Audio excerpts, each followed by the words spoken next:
چې زما او ستا د نوجوان نسل بیړه دی موبایل غرقه کړې ده. دا خبرې به درته بعضې څوک کوي یا نه به یې کوي. د یو عالم بیان مې وکتل او بیا مې چې وکتل همدغه شانتې وه.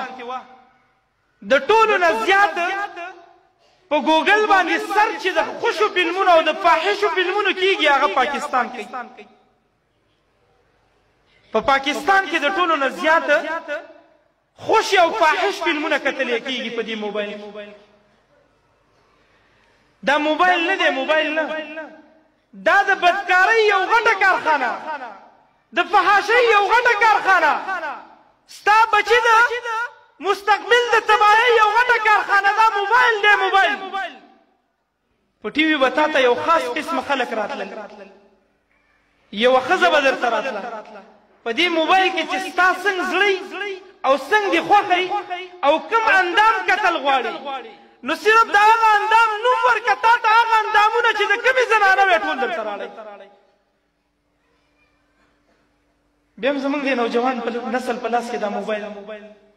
ما له افسوس په هغه پلارانو راځي چې دا په کور کې پلار دی او ځان ته پلار وایي، د ده د زوی په لاس کې موبایل دی او دا تپوس نشي کوی چې بچیه دې موبایل کې ته څه کورې.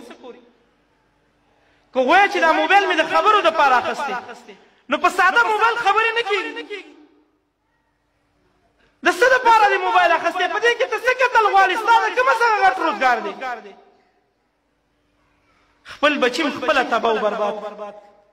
او ډېر افسوس په هغه پلارانو دی چې خپلو ماشومانو بچو له چې د موبایل نه غریبانان نه خبره پراته وي، ټیبلټ یې وله اخیستي دي او موبایلونه وله اخیستي دي او په خپلو لاسونو یې خپلو بچو ته ورکوي چې بچیه نن مې درته پلانکې کارټون پکې اچولی، هغه پلانکې کارټون مې درته راوړی.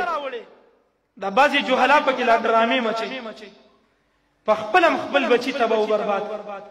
چې دې ماشوم ته په وخت د ماشومتوب کې ته موبایل لاس کې ورکړې، نو څه دې خیال دی چې غټ شي دا به قرآن ته لاس ویسي؟